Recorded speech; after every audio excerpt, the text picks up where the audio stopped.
and welcome to Fun with the Science Club, where we highlight local and regional scientists and their contribution to our society in general. Today, in the club, we have Dr. Leah Garner O'Neill, an inorganic chemistry lecturer at the University of West Indies Gayfield campus. Good afternoon, Dr. Garner O'Neill. How are you? Good afternoon. Good afternoon. And how are you doing? I am good. Had a good day today? So far for the day, yes. Okay. Right. So you're an inorganic lecturer at UE. What is inorganic chemistry? Well, basically, inorganic chemistry is the study of the elements. Most of it is descriptive, where you look at the elements of the periodic table and you see pretty much the types of reactions that they undergo. But inorganic chemistry in itself is so diverse because you can look at the study of the elements from the descriptive point of view, or you can look at the synthesis of compounds that make up those elements. Yeah. And then we have organometallic chemistry, which is actually part of inorganic chemistry. The part of inorganic chemistry that I teach mainly is what we call physical inorganic chemistry. So I look basically at the interplay between physical chemistry and inorganic chemistry, as well as bonding. Love to teach bonding. That is also part of the physical inorganic chemistry. Recently, I've learned that you take part in theoretical chemistry. Okay. And I was wondering exactly what that entails for our viewers. Yes. Okay, well, my PhD is actually in computational chemistry, which is an aspect of theoretical chemistry. And we say theoretical basically because it involves no labs. Yeah. So basically what I did, the chemistry that I did is chemical concepts, but I utilize computer programming and mathematical equations in order to solve issues, again, relating to bonding in inorganic molecules. So that's the aspect of the theoretical chemistry that I did. But there are other aspects which deal with ab initio calculations and stuff like that, that Professor McDowell does. But I actually did a very simple aspect of computational chemistry. Oh, you mentioned bonding twice already, right? And I remember when I was at university, bonding was one of my most fun lectures. So could you go into a bit more about exactly what this bonding is that we're looking at? I know they probably know about ionic and covalent bonding, but when you think about bonding in organic chemistry, they probably just wondering exactly what are you talking about? Well, it starts in the same place. In organic and covalent bonding, we have polar covalent bonding, we have metallic bonding. Basically how our elements come together to form molecules. But then when they come together to form molecules, they form molecules in particular shapes. Yeah, shapes. How do we describe the shapes, that they form? How do we describe how they actually come together? And in the simplest forms, you have the ionic, the covalent, the polar covalent, the metallic. But then, chemistry doesn't stand on its own. We can actually use mathematical theorems of group theory to basically describe the symmetry of these molecules. And when I teach bonding, that's the aspect that I go in greater detail with. What does the molecule look like? What's the symmetry of it? What symmetry elements and operations that we can use to describe it. So we can say, for example, it's triangular in shape, or we can say it's tetrahedral in shape or octahedral in shape. But that just gives you the basic shape. Suppose it doesn't have all the same elements, then how then can we describe it? And therefore, bonding in that way, using symmetry elements and operations, gives us a different way to describe these molecules and how they look. Yes. You mentioned like tetrahedral and octahedral, but a lot of our viewers don't understand those terms, right? So if you look at, I know that they have physical shapes related to them, like the pyramid and the three-sided pyramid versus four-sided pyramid, right? Is that correct? Basically, yes. when we draw shapes, we draw them two-dimensionally. Yeah. But the truth is that they're all three-dimensional, and they're all based on deltahedrons. So we have our tetrahedron, which is four bonds, and therefore it has more than, I guess, about 1, 2, 3, 4, at least 5 to 6 sides. But everything is in three dimensions, Yeah. and that's the important part. Yeah. What I really want to know now is what age did you decide that, chemistry, doing science in general was the thing for me? Well, science in general, because when I was at school, I hated chemistry. I must say that. How could you hate chemistry when you were at school? Well, it's really interesting. I really didn't like chemistry at school, but science in general, I recognized I was interested in science back in primary school. My father always kept animals. He actually taught agriculture science, and therefore I was exposed to science from a very young age. On top of that, one of my brothers was doing chemistry at A level at BCC actually, and he got this chemistry kit, and that was the extent to which I thought chemistry was exciting because I wanted to do everything there was in this kit, but he didn't let me do it. And then I went into the classroom and saw chemistry for the first time exposed, and I thought, I don't like this. It just didn't appeal to me in the way that biology did, which is easy to relate to. Well, I hated physics more. But then I came to university, and chemistry came alive, and then biology didn't. Oh, okay. So, yes, but to be honest, the thing that actually pushed me more into sciences is mathematics. I love mathematics, and I recognize that science is really based from mathematics.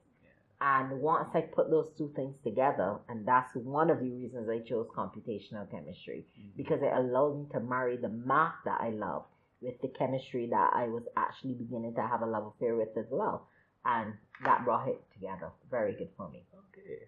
One thing you said there so that shocked me is that you like math but hated physics. But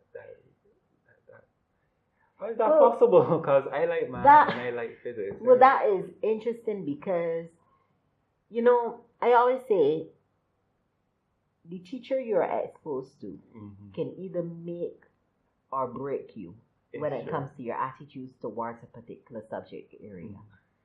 And I didn't have such a great experience with physics. Okay. But I had a wonderful experience with math and a wonderful experience with biology. And once I came to university, a great experience with chemistry. And that is probably why. I realized that you say that your dad was in agricultural sciences. Yes. Your brother was doing chemistry at BCC. So you've been around a lot of scientists as you were growing up. Yes. So you have to know at least a couple of really great scientists that you admire, right? Well, I'll be honest with you. I was thinking about this just the other day, and I think when I have to think about a scientist that I admire, I go back to one that I actually got to meet face to face. And that experience to me was really awesome, and that was when I met Peter Atkins. Oh, yes, he has a book, I know. Yes, he has several books on physical chemistry, believe it or not. And although I said I don't like physics, physical chemistry is actually my favorite type of chemistry. So the thing is that as an undergraduate student, I'm using his books. His books are actually the books to go to in physical chemistry. They are. And then I went to Jamaica for a conference representing KFIL at their Chemist Week. And Professor Peter Atkins was actually the guest speaker for the entire week. So I had lunch with him, dinner with him. I got to talk to him, got to find out how Oxford works, how science in the whole works. how he became a professor, and that was a really nice experience to have. Because then after that, every time I opened the Atkins, like, hey, have dinner with Peter Atkins. And I thought that was really cool. Yes, I really wish I could meet some of the scientists I admire. To be honest, I would say that chemistry and physics are completely different subjects Yes. because I've studied physics and chem, and they're slightly relatable on the math concept, but they're standalone in their whole Yes, I could agree. subjects. I could agree. So now you're a lecturer at university. Can you point out any? Do you know? Have you met students that you're like, looking forward to seeing what they do in the future? Like you could say, I wonder where Mrs. X or Mrs. Y is going to be in the next 10 years. Whoa, that is an interesting question. Um, every year I have some students that are really great students every year. The truth is, I've been teaching here for about 10 years. So we have 10 years of students, and to be honest, it is really difficult to compare one over the other. Okay. Most of them stay in contact, and therefore I kind of have an idea of where some of them are. The ones that I would say are really that I have a real keen interest in are the ones that are actually teaching. And these are the ones that I tend to follow because I want to know, when a student comes to me from Lodge or QC, I know who's taught them. Okay. And I know that I've taught them. So especially in our first year, when our students come and say, well, I wasn't taught this or I didn't know this, then you can say, well, that's not true. I can ask Miss so-and-so and so-and-so because I've taught them.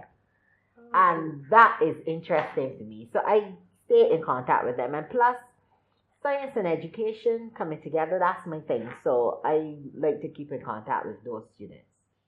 Okay.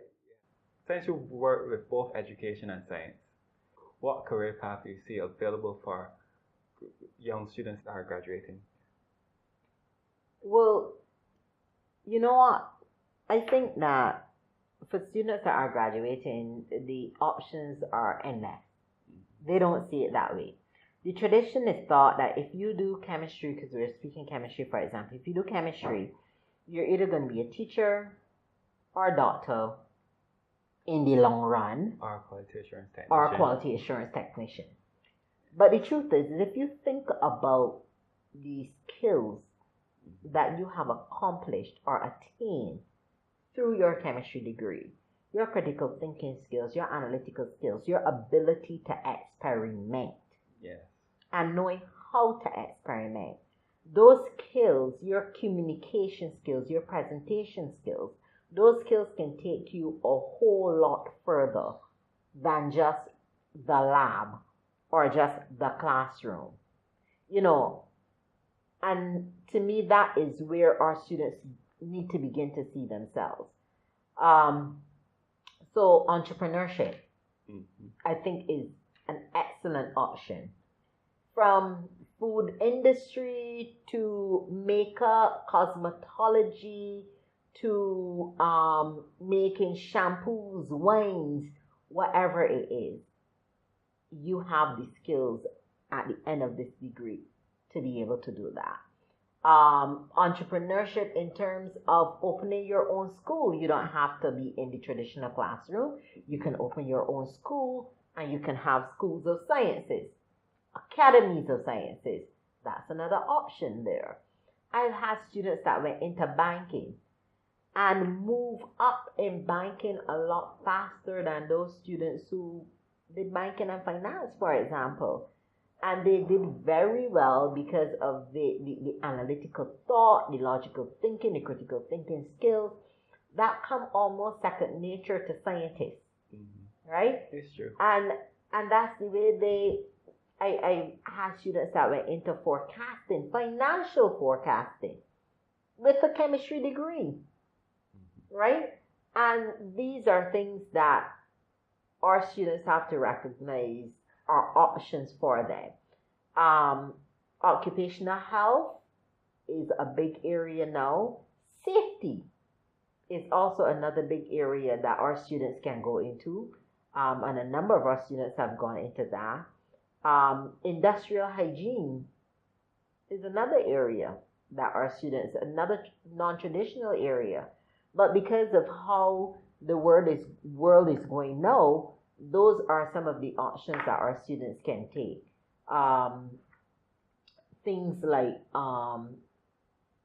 occupational therapy as well, physical therapy, physiotherapy, um, speech therapy. All of those are areas that our students with the basic science background of the degree that we're offering that they can actually go into. Okay, kids, as you've heard, do not limit yourself to traditional occupations, careers. When you're finished your degree, the world is open for you. Now, what role do you see science? I know we've mentioned the different career path that students with this degree can take. So you really believe that scientists can influence our economic development to a great deal? Oh, definitely. The truth is that in order any particular country that has to move themselves from one level to a higher level does it through science in some form or the other. That's why it's important for every single citizen of Barbados to be scientific literate.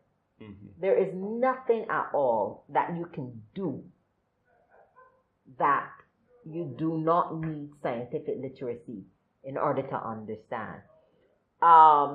If you think about what are the things that are plaguing the world mostly now, one of those big areas is climate change. Mm-hmm. So you have the economists that will be telling you how the countries will be affected, the risk. You have all of those, the accountants that will come together, the politicians, etc. But it's really the scientists that understands how it will go and that can make predictions in terms of what will happen if certain things are not put in place. So right now, it's important also that we innovate. Mm-hmm. And in order to innovate, you need those persons that are technologically sound and know the scientific method in order to make it happen, right? But gone are the days where scientists work by themselves and economists work by themselves and accountants work by themselves. We have to come together and form cross subject, so to speak, collaborative groups to tackle particular problems. Mm-hmm. And once we are able to do that and work together, then we could be able to solve the world's issues. So how do you propose that technology can be used in schools going forward? Well, the truth is, education technology is a big thing. There is no way that in this day and age, we should be teaching without employing technology in some way, form, or fashion. The truth is, writing with a pen is a form of education technology. But if we think about where we are at now and where the global community is going, that our schools have to be equipped to move in that direction as well. Mm-hmm. So the truth is, every single school should have an educational technologist. That's the truth. The students have to learn how to integrate on an online format. And therefore, from beginning, we should be teaching our students how to maneuver their learning space online. And therefore, it's important that technology, in every form that it comes in, can be integrated within our school system. Not just thinking in terms of computers and stuff like that. But the truth is that all our students learn in different ways. Mm-hmm. And if we continue to teach them in one particular way, we will always be segregating a particular type of student. But if we open up the different ways in which we can teach our students and the different activities that they can be involved in, then we could encompass more of our students and we will see greater success rates within our school system.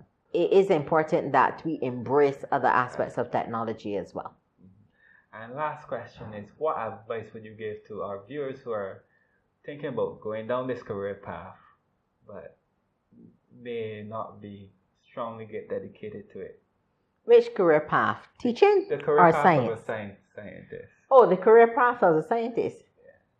Recognize that science is diverse. Recognize that you can have different aspects of science. I'm a scientist, but I teach science. And it's important that people recognize that even within the secondary schools, they who teach are also scientists. And therefore, it's important that we teach students process skills in science that will take them further. Don't just look for the traditional, look for also the non-traditional. But next, my advice to them would be, go for it. The world needs scientists. We in the Caribbean need scientists. We in Barbados need scientists that are not afraid to innovate, that are not afraid to be entrepreneurial. Just go for it. And there you have it for this episode of Fun with the Science Club. I've been your host, Nigel Griffith, and I will see you next time.